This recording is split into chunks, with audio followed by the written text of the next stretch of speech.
we come up across with the approach to the society, then it is our main, हमारा काम ये रह जाता है कि हम लोग कैसे उसको मार्केट में अप्रोच करते हैं।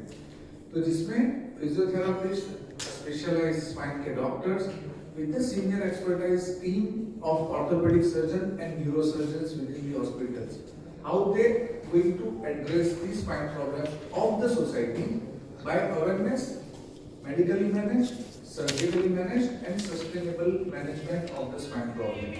That is what we are aiming for today. Medicover Hospitals Orthopedic Department taking a new heights of developing a specialized spine program, spine clinic program.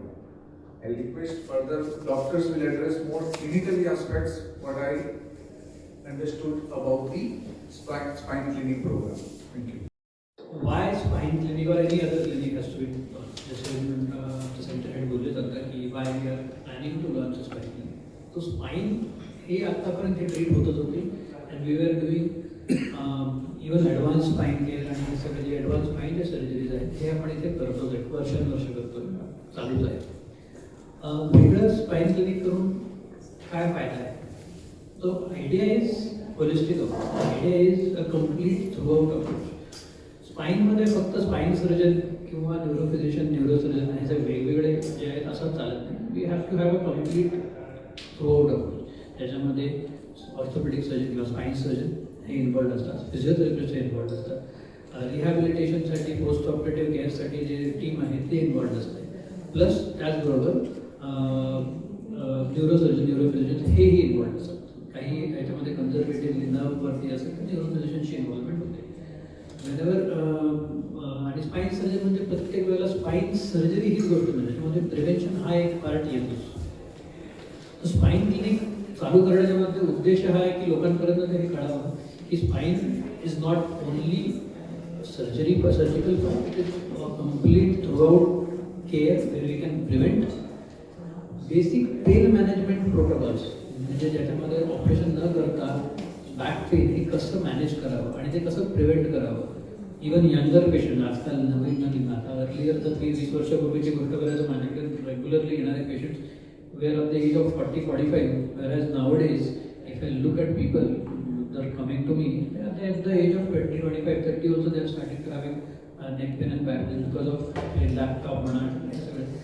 ह्या सगळ्या गोष्टी लवकर येण्यामुळे हे अवेअरनेस येणं फार महत्त्वाचं आहे की how to prevent the problems, कसं आपण प्रिव्हेंट करावं. त्याचबरोबर advance surgical. Just given brief review in terms of कोण कोण आपल्या या स्पाइन क्लिनिकमध्ये सहभागी असतील आणि त्याच्यातून आम्ही कसं त्या सोसायटीला will give more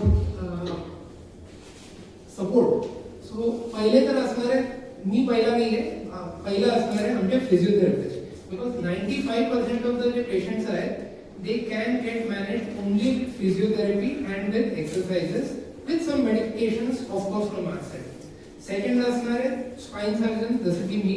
so I have been trained in UK for about 3-4 years extensively in Nottingham आणि त्याच्यानंतर मी इकडे आलो आणि बोथ सरांसोबत we have been associated for about 7 to 8 years now. आणि we have been doing advance spine surgery, endoscopic spine surgery, minimally invasive tubular retractive spine surgery या सगळ्या करतोय. याच्या additional we have been doing pain management. आता pain management म्हणजे basically काय की काही पेशंट्सला पेन भरपूर असतं, औषधांना ठीक होत नाही, पण इतकं पण नसा दाबलेल्या नसतात की ॲक्च्युअली सर्जरीची गरज लागेल. या ह्याच्यात आपण पेन मॅनेजमेंट करतो, ज्याच्यात आपण नर्व्ह रूट ब्लॉक्स देतो, फेसेट जॉइंट ब्लॉक्स देतो. याने बऱ्यापैकी पेन कमी होऊन जातं आणि जर त्याच्यासोबत फिजिओथेरपीची साथ असेल तर बऱ्यापैकी पेशंट्सला पुढे सर्जरीची गरज लागत नाही. हे भरपूर जणांना माहीत नसतं. That's why we have got an holistic view about spine clinic in which will be doing physiotherapy, in which will be doing pain management and additionally will be doing spine surgery if required.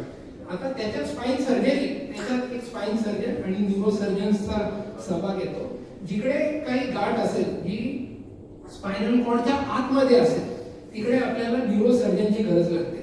आणि जिकडे आता समजा slip disk असेल, ते म्हणतात की बाबा gap झालाय कमरेमध्ये, जिकडे गादी बाहेर सरकलेली आणि ती नसांवर दाबत आहे, इकडे as a spine surgeon we do advance spine surgery. Like आम्ही छोट्या छोट्या चिऱ्या मारून तिकडून स्क्रूज टाकतो आणि नसा. इकडे जे मेडिकवर हॉस्पिटलला जे एक्सक्लुझिव्ह स्पाईन क्लिनिक सुरू केलेलं आहे त्याची मुख्य संकल्पना हीच आहे की आपल्या पेशंट्सला एक होलिस्टिक म्हणजे ज्या स्पेशलिस्ट आहेत सगळे जसे की फिजिओथेरपिस्ट झाले, ऑर्थोपेडिक सर्जन झाले, स्पाईन सर्जन झाले आणि न्यूरो सर्जन झाले आणि न्यूरोलॉजिस्ट झाले, या सगळ्यांचं एक निगडीत आणि सगळ्यांनी आपलं आपलं स्पेशलायझेशनचा जो काही नॉलेज आहे ते देऊन पेशंटला एक चांगलं ट्रीटमेंट द्यावं, हाच याची एक संकल्पना आहे.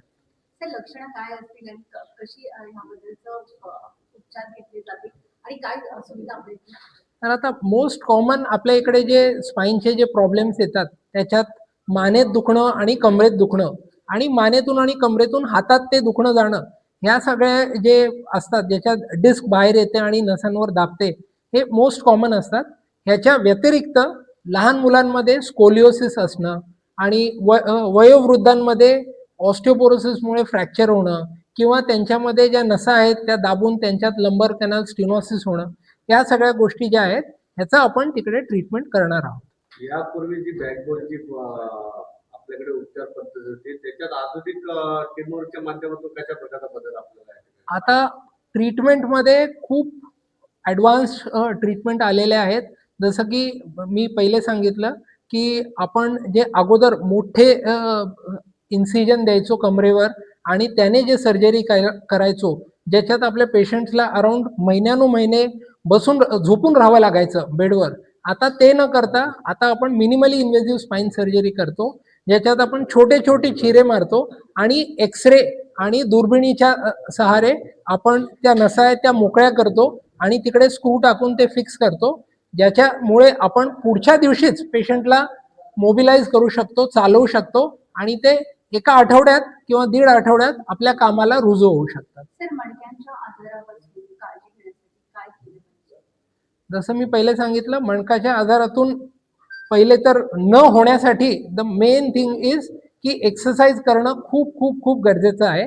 आणि भरपूर जण हलगर्जीपणा करतात की बाबा ठीक आहे मला मणक्यात त्रास आहे, मला हातात कमजोरी पण आहे, तरी ठीक आहे बघू पुढे होत राहील. आणि प्रॉब्लेम हा होतो की एकदा ती नस दाबली गेली आणि त्याच्यानंतर ती दाबून राहिली भरपूर दिवसासाठी, जरी त्याच्यानंतर मी सर्जरी केली तरी किती रिकव्हरी होईल ह्याचे चान्सेस कमी होऊन जातात. म्हणून प्रत्येक वेळी पेशंटला जेव्हा पण त्रास होतोय त्याने लवकरात लवकरात यावं आणि त्यांचे जे निदान आहे ते करून घेऊन अप्रोप्रिएट ट्रीटमेंट घ्यावी, हे खूप इम्पॉर्टंट आहे. महिलांमध्ये जास्त प्रमाणामध्ये हे आजार मणक्याचे किंवा कमरेचे देखील आपण ऐकतो महिलांमध्ये जास्त असतात. पण एखाद्या वयोमर्यादा असेल त्याची, जर तुमची ही ट्रीटमेंट आहे एखाद्या वयोमर्यादेनंतर ही लागू पडेल का? म्हणजे एखादी 60 इयर्स 70 इयर्सची झाली तरी सेवा त्यांना कशी पडेल? जसं मी तुम्हाला अगोदर सांगितलं, हे लहान मुलापासून वयोवृद्ध किंवा एकदम 60 किंवा 70 वर्षापर्यंतचे जे पेशंट्स असतात त्यांच्यामध्ये आम्ही बघतो प्रत्येक वयोगटात वेगवेगळ्या प्रकारचे स्पाईनचे प्रॉब्लेम्स येतात. कंबरदुखी आणि मानेचे तर असतातच, पण जसं वय वाढतं 60 नंतर जसं मेनोपॉज येतो त्याच्यामुळे त्यांचे जे इस्ट्रोजन लेवल आहेत कमी झाल्यामुळे त्यांचे जे हाडामध्ये आहे ऑस्टिओपोरोसिस सुरू होतं, म्हणजे जे हाडाची घनता आहे ती कमी होते. त्याच्यामुळे मणक्यामध्ये त्रास होणे, दुखणे आणि त्याच्यानंतर कधी कधी नसांमध्ये त्रास होणे, जेणे नसा पण दाबल्या जातात. तिसरी गोष्ट म्हणजे कधी कधी ते थोडासा पण फॉल झाला असेल, थोडंही पडले असतील तर लगेच मणक्यामध्ये फ्रॅक्चर होण्याचे वगैरे चान्सेस असतात.